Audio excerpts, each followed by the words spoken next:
Hello, everybody. This is Marshall Poe. I'm the editor of the New Books Network, and I'd like to tell you about a new podcast on the NBN. It's called the Ideas Roadshow Podcast. It's hosted by Howard Burton. Howard has made a career of interviewing intellectuals, public thinkers, thought leaders, scholars about their work. And he's really great at it. You'll already find a bunch of Ideas Roadshow podcasts with Howard on the New Books Network, and Howard has started to conduct new interviews that will be featuring on Wednesdays. I encourage you to look for the Ideas Roadshow podcast on the NBN or on your favorite podcast app. Thanks a lot.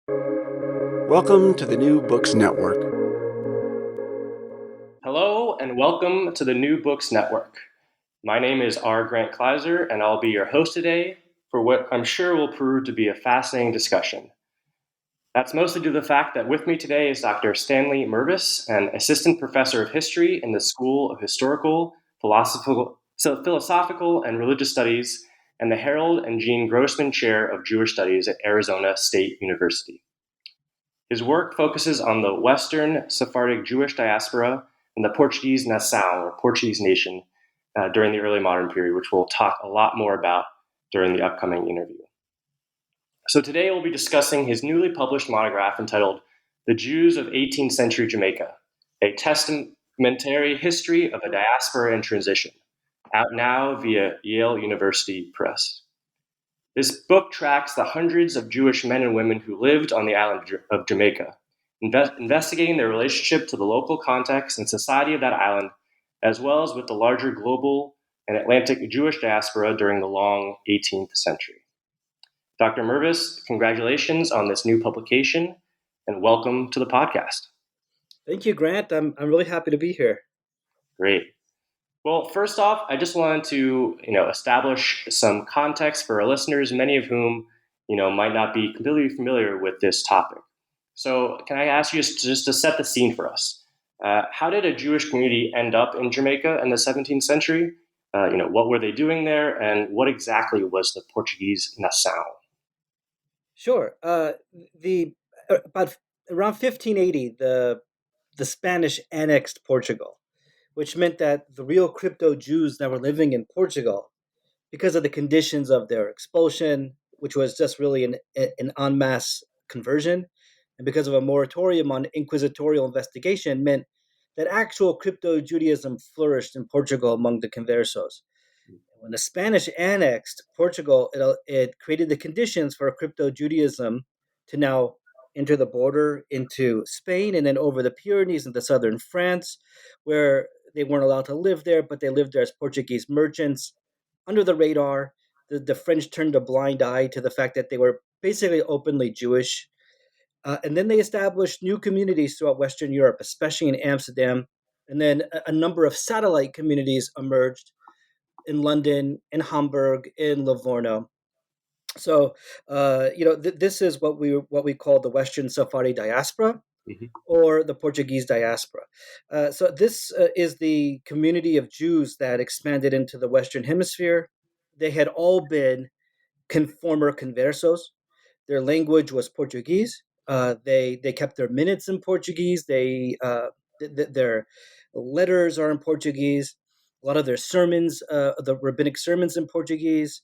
They had all had this experience of re-Judaization. That is the very complex transition from crypto-Judaism or being a sincerely Catholic converso to being a rabbinic Jew, which produced all kinds of new literature, ideologies, and new rabbinic methods and things like that.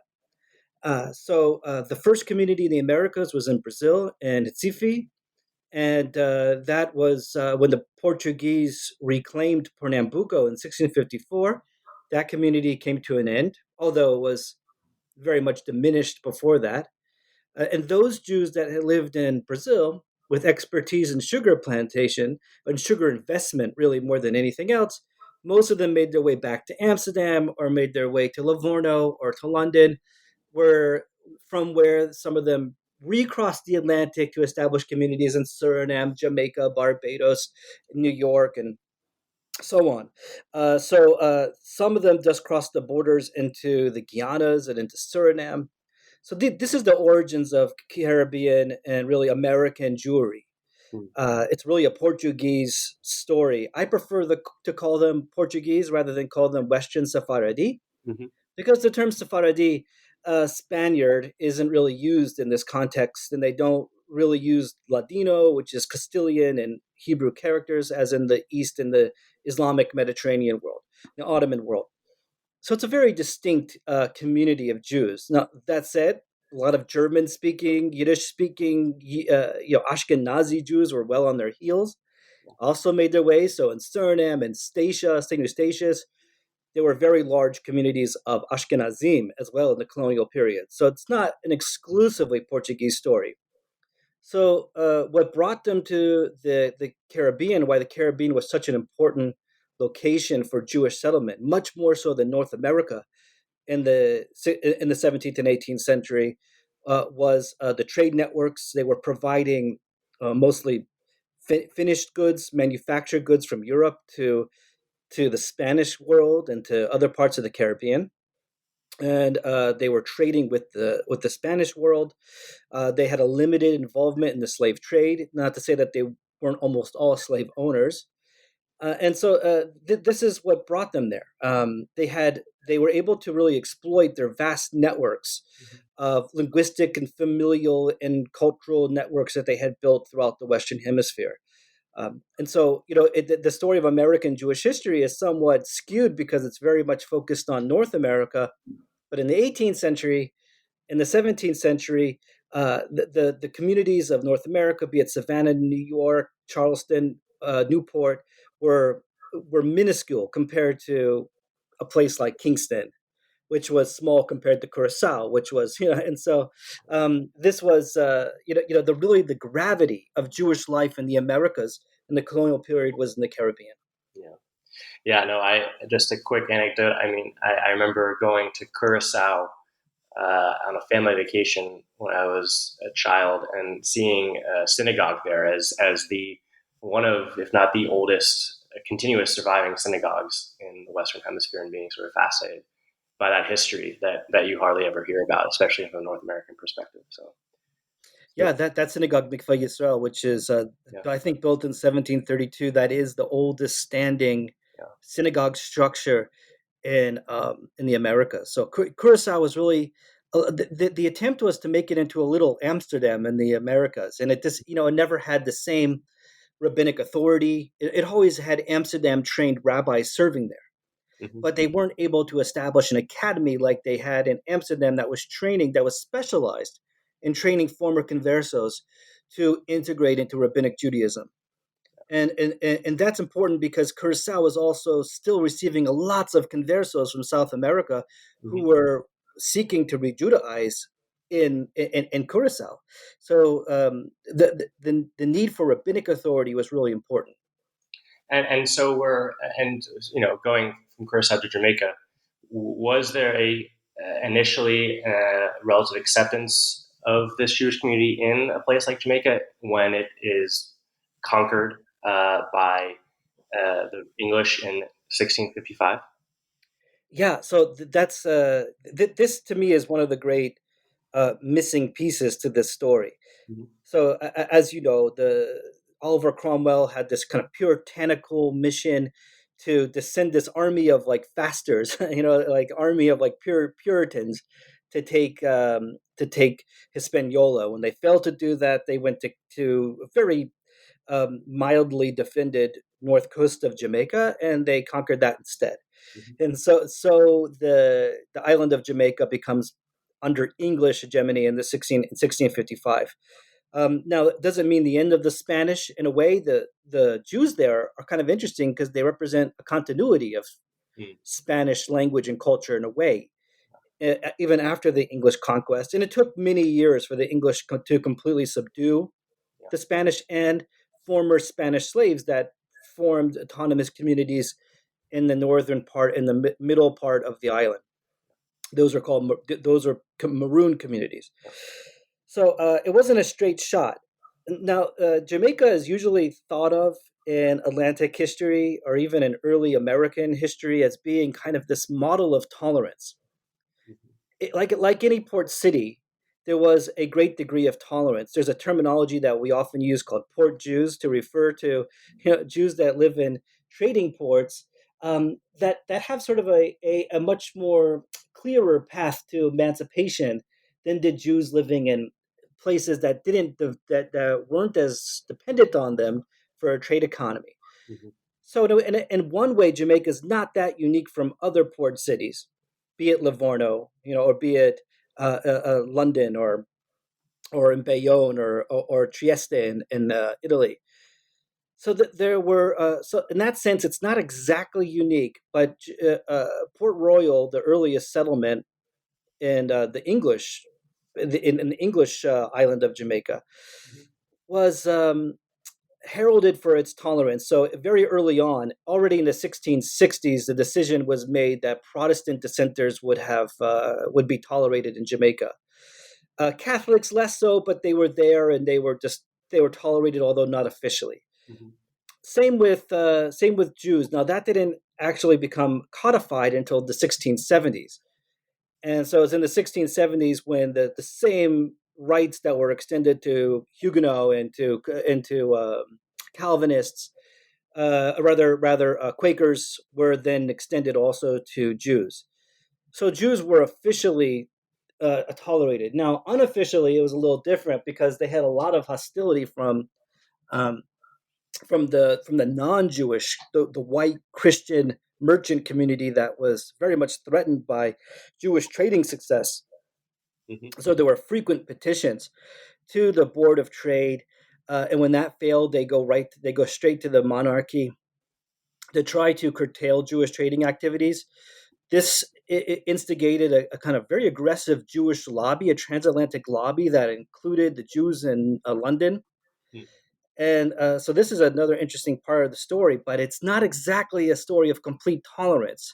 The tolerance was not an ethical consideration, it was an economic consideration, and it was a top down process rather than a popular process. Mhm. And one thing that really, I think, puts that into sharp relief is after the major earthquake that destroyed Port Royal in 1692, the Jamaican Assembly instituted a Jewish tax. Now, something like that had existed in Barbados sporadically, and it's something that looked more like Jews living in Islamic lands as dhimma, where you pay a tax to live there as a tolerated minority, a jizya.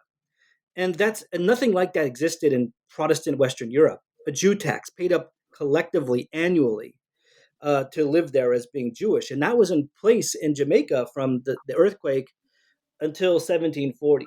Wow. So, in a lot of ways, it was very limited tolerance. Yeah. And one of the arguments I make in my book is that there's a deterioration of tolerance as you get closer to emancipation, Mhm. and I think that that's a counterintuitive a way of looking at the story. But in other words, as you get into the 1780s and 90s, I find that there's an acceleration of anti-Jewish sentiment that leading up to the granting of enfranchisement to Jews. Yeah, it's really interesting about how the dichotomy and trajectories of popular resentment or tensions versus, as you said, the lobby growing in power and to eventually be able to have Jewish emancipation in the 19th century, but how that's not a parallel trajectory of what's happening on the ground. That's really Yeah, exactly. It's a very contradictory story, which makes it a beautiful model of the Atlantic world because it's just so full of these dialectic kind of contradictions. Because just as much so, Jews had such a limited tolerance in Jamaica, but they could be a denizen, yeah. and as a denizen, they could own property, they could trade freely, they could arbitrate disputes in court. Now, denization had limits; they couldn't. That status wasn't inherited in perpetuity. They still paid higher alien tariffs. Jews were an easily targeted minority. So there were cases when Jewish ships were confiscated and other things, thinking that Jews didn't have the ability to defend themselves as a community. So they were easily exploited in a way. Mm-hmm. But all of that said, compared to other parts of the world, they were some of the biggest real estate developers in the city of Kingston. And look, they had they were empowered over other people in a way that was unthinkable to a lot of Jews in Central or Eastern Europe, because they lived in a slave society. So the fact that they had mastery over other people, despite the fact that they themselves were discriminated against, really tells a very contradictory story. Yeah, definitely. Well, we definitely want to go into all those points more. But before we get into too much more content, I have a couple of more sort of broader questions for you about sort of how you came to the topic and some challenges you had with writing this book. So, this book combines three elements that I probably wouldn't put together in a word association, or not many people would put together in a word association, which is Portuguese, Jews, and Jamaica.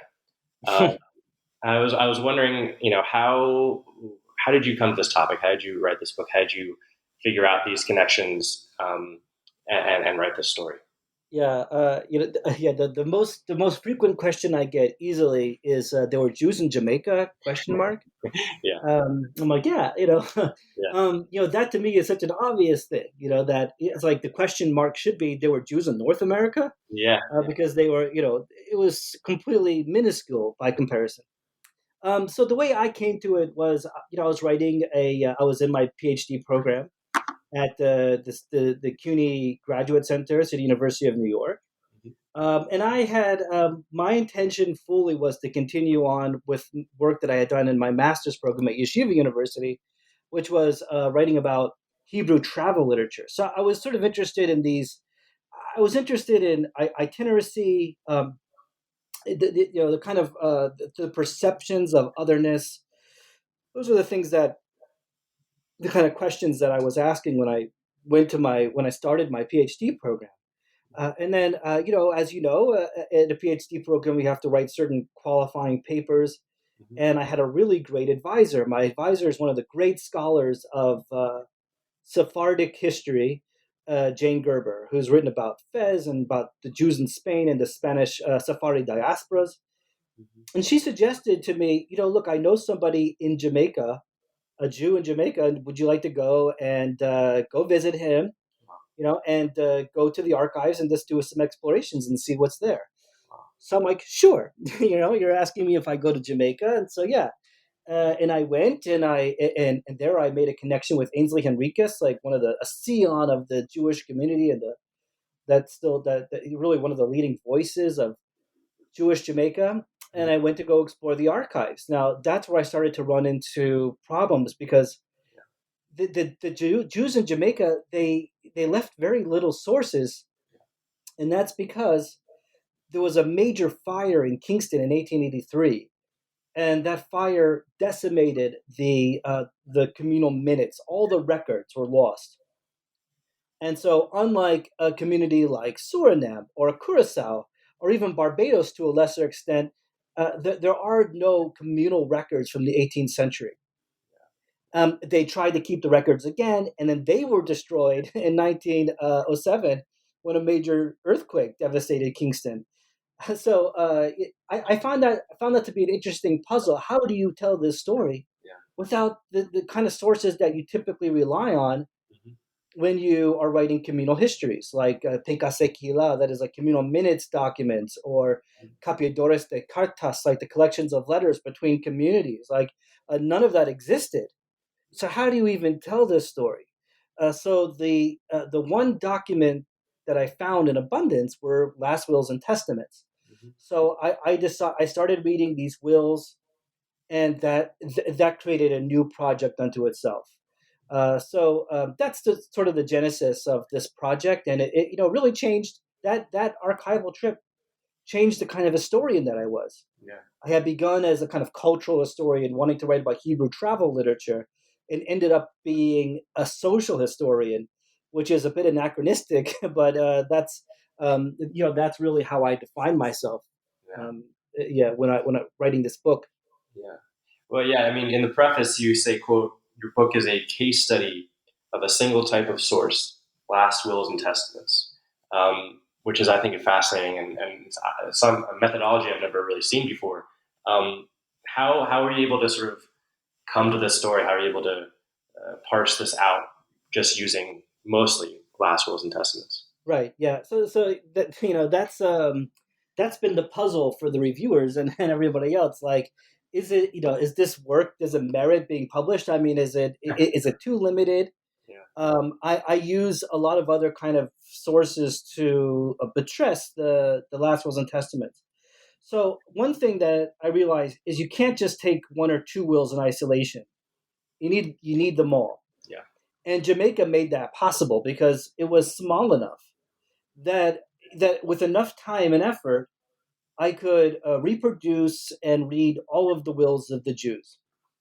And so, which wouldn't have been possible had I been writing about a community like Amsterdam or Salonika. Maybe it'd be possible with a lot more effort. But those are in the thousands. We're talking about wills that were in the hundreds. So in the end, there was about I forget the exact number, but around 400 wills. Mm. And I was able just to really just sit and read them all. And reading them all, you start to realize, what is formulaic and when does a testator deviate from the formula, and then what does that deviation tell you? So I decided that wills just can't be used in isolation as they had been by earlier historians who were writing. Like, I'm writing a history of Aaron Lopez, the merchant. Okay, so I'm going to cite his will and cite the will of his family. Yeah. And that to me just seemed too limited. So I wanted to see what could be gained by taking this type of source as a corpus unto itself. And one thing that was clear is the limitations. Yeah. They're highly formulaic. They are removed from the voice of the testators themselves because they've all gone through the process of probate. Mm-hmm. So when they're probated, I think this might be unique to the English system, but the scribes, the notaries, would then record the will in a public document. So we don't actually have the handwritten wills with the actual signatures of the testators. So that to me seemed like an interesting contradiction into itself, because they are very personal documents. They are definitely like individualistic. The whole idea of making a will is to assert an individualism against the intestacy laws, right? You don't want the government to dictate how to divvy up your estate. You want to do it yourself, and so that's why people make a will. Mm-hmm. And so the individualism of it was so fascinating. Yet at the same time, they're not really individual documents. They're not ego documents. They tell you nothing about people's personal beliefs or convictions or anything like that, or personal histories. Mm-hmm. But when I read enough of them, there were certain patterns. You could discern where people were connected to within the wider diaspora. You could kind of gauge people's connection to a wider community through making bequests to communal infrastructure. You could see the role that burial played. Like, what were the elements of Jewish communal life that were in play in a place like Jamaica? You could see a lot about the role of women, and especially the role of slavery and slave ownership really stood out as some of the key features of these wills. And if you had enough of them, then those patterns might tell you something. So that's, but wills are extremely limited, not just because they're formulaic, but they're also they're the voice of the wealthy. Yeah. Most people, like today, most people don't leave wills, and especially in Jamaica, we have a weird perception of colonial American Jewish history as being a story of wealthy merchants.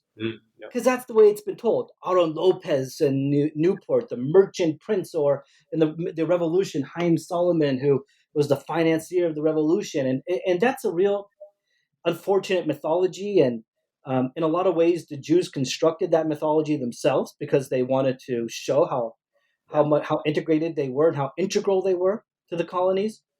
But in reality, the vast majority of Jews living in the Caribbean were very poor, and they were part of a despachado system, a system of travel grants to indigent individuals from larger communities. And so they remain voiceless in a way because they don't leave wills. So in a community with no other communal documents, they're lost. So that's another, it's a contradiction to try to write a social history with the voice of just a handful of the community. Yeah, yeah, definitely a challenge. I mean, one of just kind of picking up on that last point there about how the typical narrative of these Jewish communities is one of wealthy merchants. Of course, that's obscuring non-wealthy people of various professions and backgrounds. But at least in your book, you do a good job of highlighting another group who, albeit being wealthy, are not merchants, and those are the Jamaican planters, Jewish Jamaican planters. Can you sort of describe a little bit about this community, since obviously not many historians have written about Jewish planters in this period, and especially how they interacted with slavery? Yeah, it's especially in Jamaica, because Suriname was always thought to be that's the Jewish plantation society, if there was one. Yeah. Because in Suriname, there was a community called Yoden Savannah, which was deep in the Surinamese jungle. And that was a plantation society, but it was run by Jews. It was built by Jews. The synagogue was literally the center of the city. There, Jews had their own militia. It was the closest thing to autonomy, probably in the early modern world that a Jew had. Yeah. So it was a very singular situation, and it was built around Jewish plantocracy. Now, there's been some new recent research on Yoden Savannah and Suriname in general, which also highlights just how poor that city was. You had a couple planters surrounding the area, but most the people who actually lived in the city were the beggars, were the Jewish paupers. And so I think so. The story of the poor is one thing, and then the story of the planters is this other part that's been ignored. And I think one of the reasons it's been ignored, overlooked, is because it's an uncomfortable truth. Mm-hmm. A lot of Jews who were writing in the 20th century were very uncomfortable, understandably so, with the the contradiction that a Jew could own slaves and then sit at a Passover, Seder, and say we were once slaves to Pharaoh in Egypt. Yeah. And that was a dissonance that was hard to reconcile. So that led to a lot of apologetics. Yeah. And then the issue became even more exacerbated when groups like Nation of Islam tried to overemphasize just how involved Jews were in slavery as a part of anti-Semitic canard. Yeah. And so now both of these narratives have roots in the colonial period. Mm-hmm. There were colonial planters who blamed Jews like they blamed free people of color of being the ones that were the most abusive. So when abolitionists were accusing slave society of being brutal, a lot of white Protestant planters would say, no, it's not us, it's the Jews, and it's the free people of color that are the abusive ones. Yeah.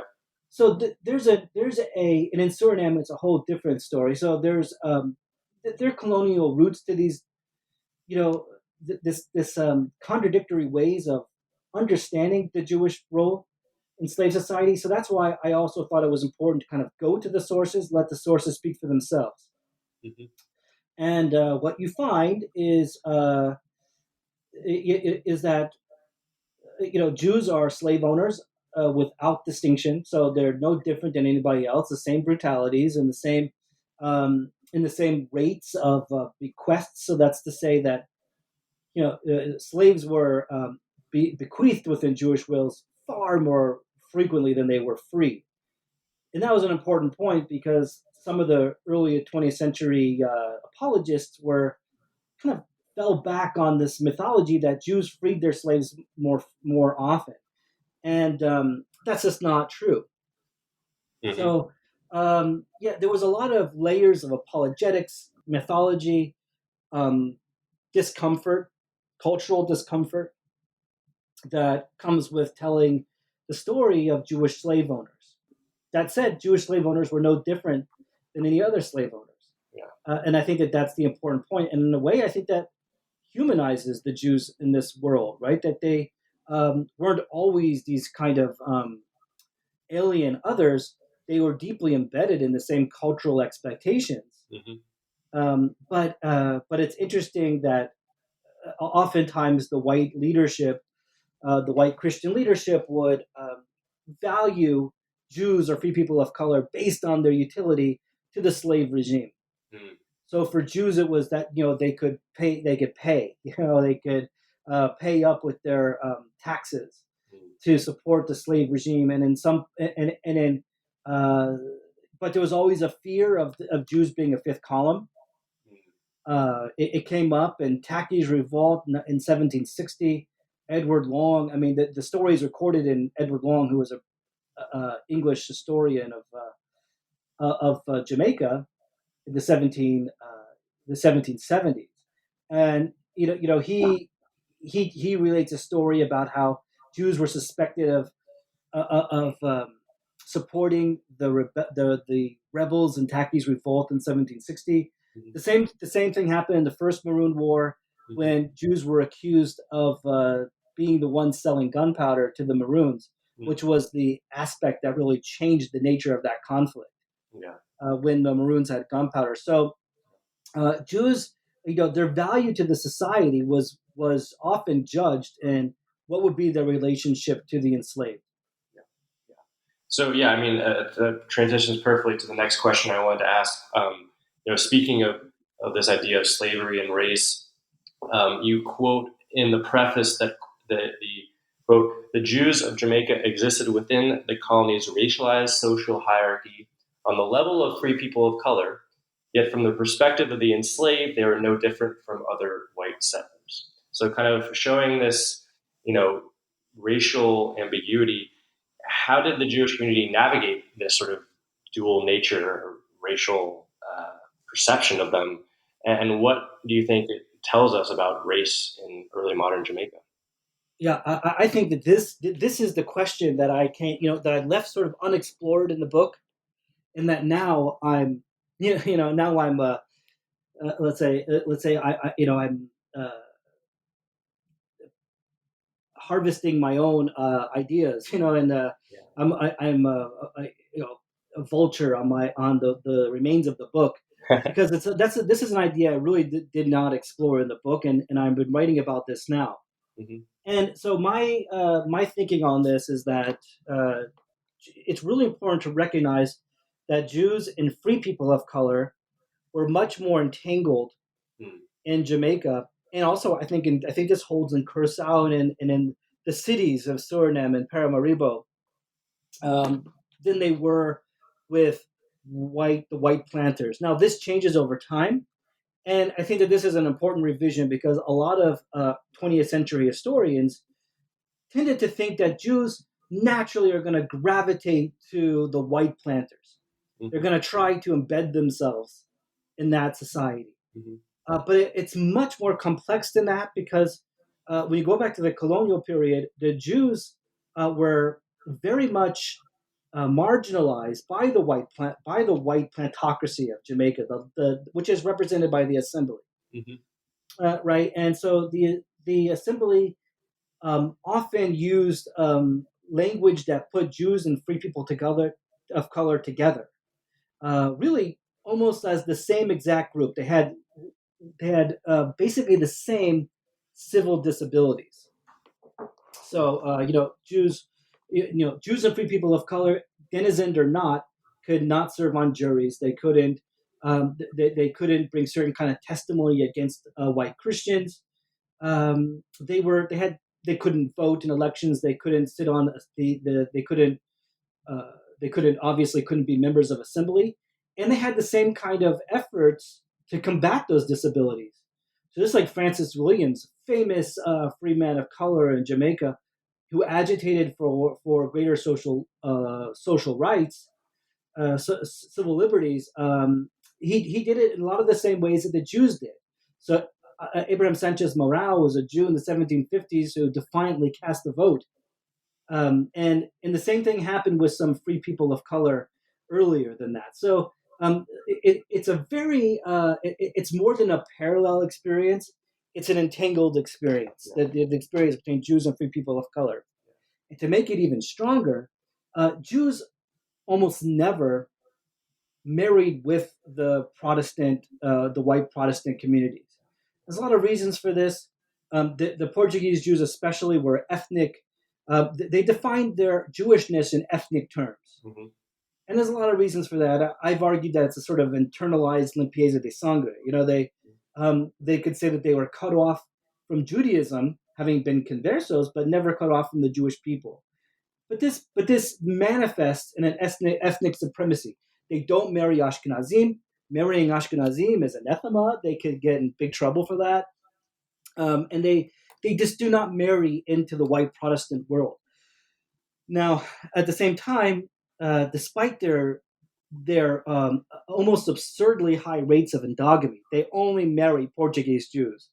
They also have unparalleled sexual access to women of color because of the slave regime, because of the conditions of the slave society, where women are disenfranchised. And so this manifests in kind of alternative marriages. It manifests in types of surrogacy, of married Jewish men, of concubinage for married Jewish men, that is, Jewish men who are legally married to a Portuguese Jewish woman. And so this is not unique in a slave society, but it's interesting for Jews because, after all, like in Islamic law, Jewish law has no problem with concubinage. It's totally okay. Mm-hmm. And so there's a lot of these women seem to have had status as a pilegesh or the pileg shot, meaning legally recognized concubines. Some of them were brought into the fold of Judaism through conversion. A lot of their children were kind of were absorbed into the Jewish community or in the Jewish family, albeit with certain limitations. So one thing that makes the Jewish community and the free people of color in Jamaica much more closely entangled than either were to the white minority, the white Christian minority, was that they were that they had children together. And so you have, as you move into the era of emancipation, into the 19th century and even deeper into the 20th century, this is partially what I mean by a diaspora in transition, mm-hmm. is the complexion is changing. Jews are becoming people of color. So free people of color and Jewishness are often categories that can't be disentangled. Mm-hmm. For a lot of people, Jewishness and being of color are the same thing in the Caribbean. Mm-hmm. And so I think that that's a really important corrective to a sentiment that Jews were always kind of leaning towards wanting to be white planters, trying to be white, right? Trying to be white Christians. And in a lot of the literature, the white Christian planters would literally call Jews black. We would describe Jews as being black, and often just melding the two communities together in the language that they use. So I really, this is kind of where I'm going right now with some of the recent things that I've written, trying to flesh out this issue. Yeah, no, that's such an interesting point, and there's apparent contradictions and ambiguities there. I wanted to, you focus on a point you made about this idea of marriages and family in chapter 6 and 7. I just kind of want to go over that a little bit more, because on the one hand, as you said, you relate that these communities had exclusive marriages with other members of the Portuguese Nassau, and thus highlighting their distinctiveness from Jamaican society and connection with a sort of larger, ethnically distinct transatlantic diaspora. But on the other hand, as you mentioned, you focus on these, either non-legally recognized or somewhat pseudo-legally recognized blended Jewish families that included women and children of color, which was, part of, as you say, the sort of creolization process or a tie to local Jamaican society. So how do you kind of make sense of these apparent contradictions in this community? Yeah, I don't try to reconcile that. My answer is I don't try to reconcile the contradiction. Yeah. I just try to appreciate the contradiction. And I think that is the beauty of Atlantic history. That's what Atlantic history has done for us. I think in broad strokes, it's allowed us to, some pure Atlanticists may disagree with this, but I think that one of the beauties of Atlantic history as a category of analysis is that it allows us to just kind of appreciate these contradictions because they're hybridities. Yeah. And rather than try to reconcile contradictions. So, as I say in the book, right, this is a book about contradictions, and that's exactly what I've tried to do with those two chapters by juxtaposing those two chapters, because it's, chapter 6, I think it is, like it's all about how ethnically distinct they were. And if you look at their wills, the rates of endogamy are absurd. It's something like it's over 80%. And then some of them, very few of them, marry Ashkenazim. But that's very unique, especially because Ashkenazim in this diaspora and transition, Ashkenazim are becoming the majorities. In 1730, by 1730, Polish and German Jews are now the majorities in London, in Amsterdam, in New York. Now it's different in the Caribbean, right? Suriname has got a very large community, but still they're under Portuguese, like they're legally recognized Portuguese rule. So the Portuguese Jewish community has complete authority over them, and so it's a little different story in the Caribbean. But at least the marriages that they're willing to talk about in their wills, right? The ones that survive legally are absurdly endogamous. Yeah. And I don't mean that as a judgment. I mean this like the rates are very high. And yet at the same time, that coexists with this other reality of living in a slave society, which is building families, officially, unofficially. How they're hard to define because Jamaica does not have anti-miscegenation laws like Louisiana, right? It's completely legal. You could technically get married, and I believe that there were some cases of actual marriage between people of color and people deemed to be white. Not to mention the Jamaican Assembly encouraged blanching, so to speak.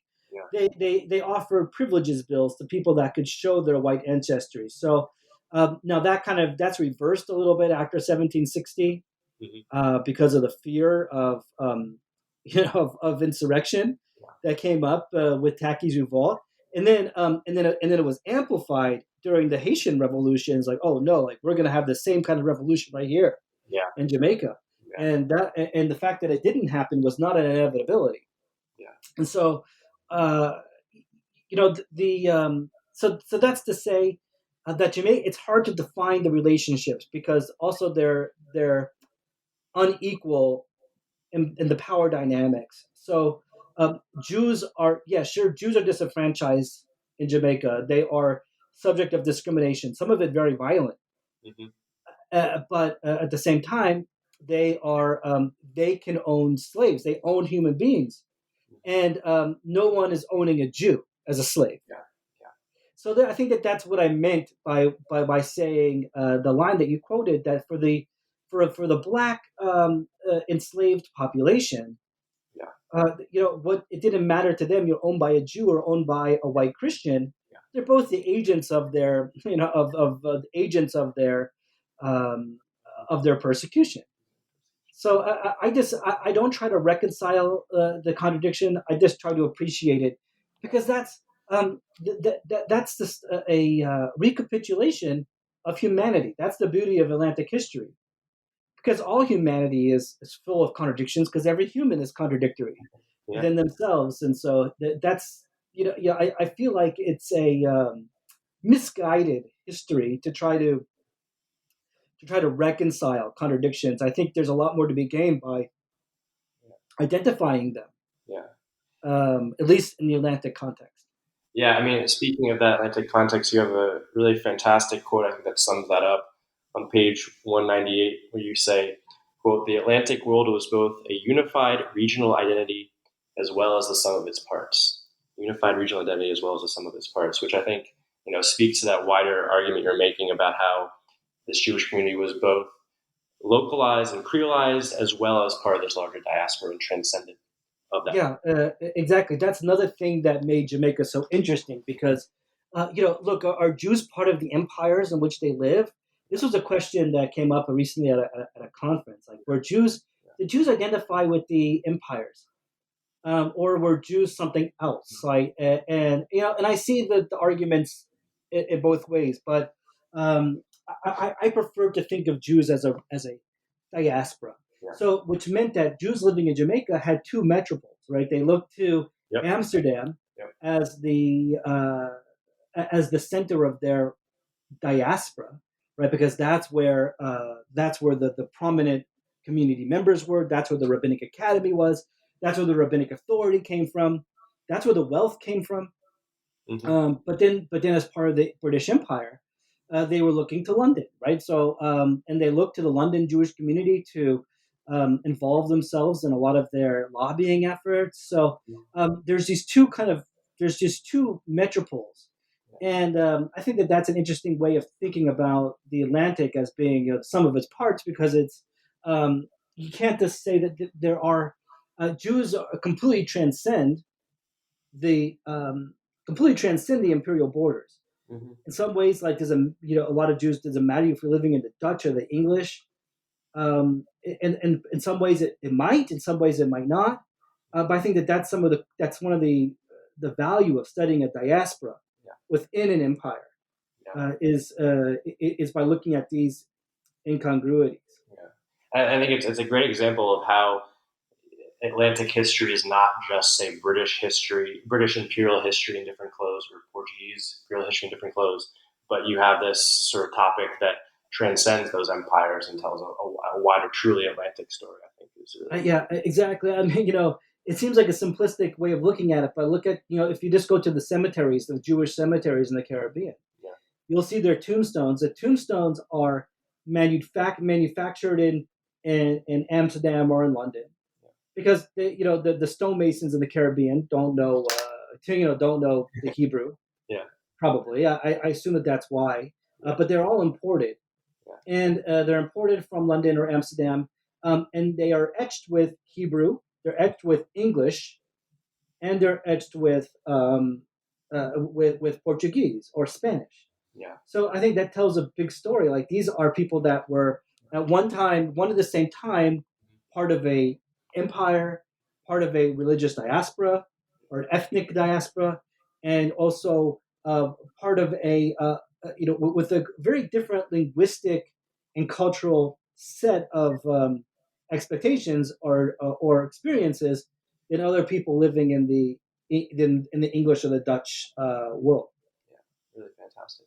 So my final sort of main content question here, you described how difficult it was to do this research in Jamaica, especially with the source base, and that there perhaps are larger Jewish communities, more rich sources in places like Amsterdam or Curacao or Suriname or even London.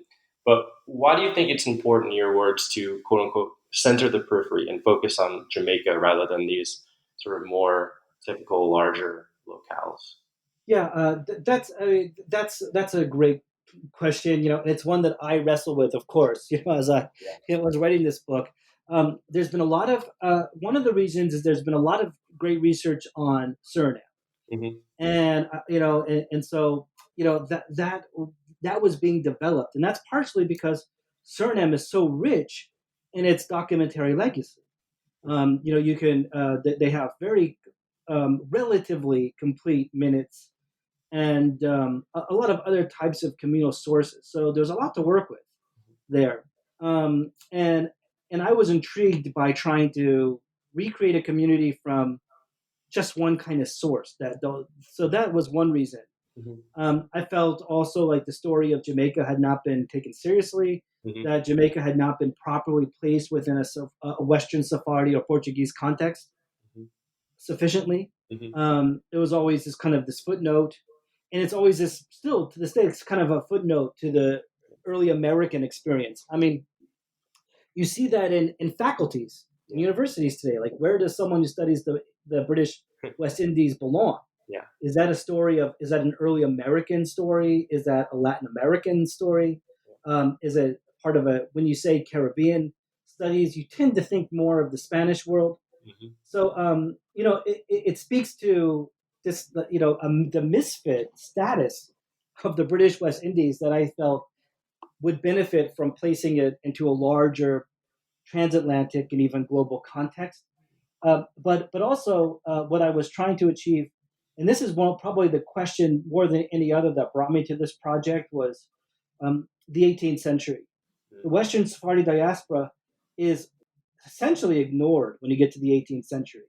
There's a ton of literature about the golden age, the Dutch golden age, the age of Spinoza, the age of Saul Levi Mortiera in Amsterdam, the great rabbinic academy of Eitz Chaim, the Tree of Life Academy that was established to help re-Judaize people coming directly from Portugal. Mm-hmm. So there's been, my mentors and the literature that I was sort of, that I was fed on as a PhD student was really heavily focused on the 17th century. Mm-hmm. And the few that did write about the 18th century wrote about it because as a story of disappearance, because the wealth in Amsterdam diminished. There was several investment bubbles that burst, and so that kind of led to a really the society in Amsterdam becoming relatively marginalized as London became more important. And then it becomes a Central European story, Jewish history just in general. So in the 18th century, you're talking about the Enlightenment and emancipation, and you sort of lose the thread of the Amsterdam story. Mm-hmm. So by going into the 18th century, I felt like I was doing a service to the field just by writing about the 18th century, since it's ignored when it comes to the Portuguese diaspora. Yeah. But also, it enabled me to come at this diaspora in transition, because what I argue is that it's not a disappearing diaspora. Yeah. Rather, it's a transitioning diaspora, because all you got to do is just flip the center and periphery. Mm.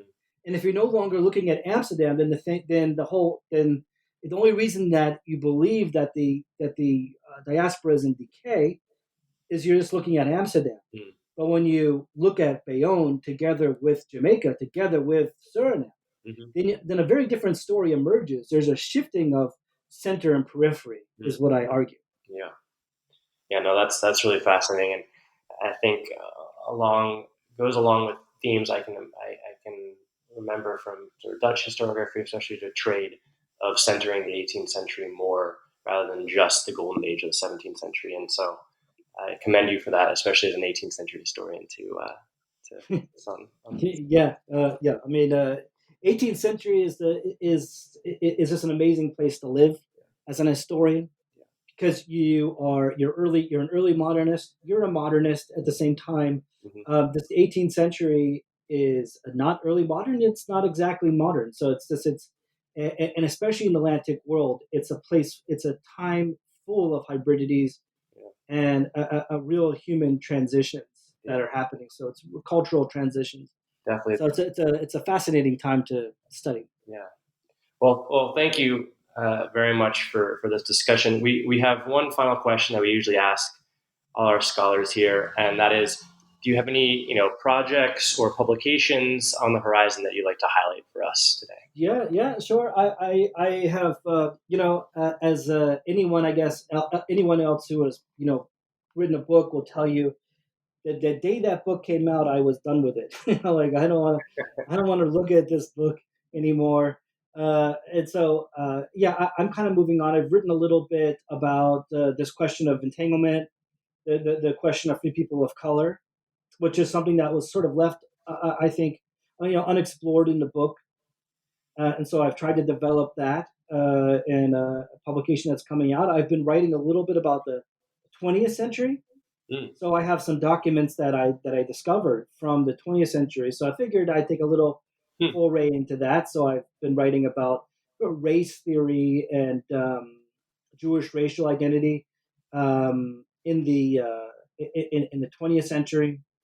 And then so those are my current irons in the fire. And then in a bigger picture, I've been slowly working on a second book, which is back into the 18th century, but it deals with the rabbis. It's called an Atlantic Rabbinate, and I'm trying to understand what is the character of rabbinic authority and rabbinic culture between Amsterdam, London, and the Americas. And so there's a lot of questions I'm asking there. Can you date rabbinic authority in the Americas earlier than it has traditionally been done? Is there a indigenous kind of rabbinic enlightenment that's different from the Central European Enlightenment? Mm-hmm. And so those are the kind of questions that I'm asking in my next book project. Fantastic. Well, we're looking forward to seeing those all in print. And I really appreciate, Dr. Mervis, your time for this enlightening discussion and for your really wonderful book. Thanks, Grant. I really appreciate being here. This was a lot of fun. Of course. So Stanley Mervis's The Jews of 18th Century Jamaica, A Testament History of a Diaspora in Transition is out now via Yale University Press. This is R. Grant Clauser saying thank you and see you next time.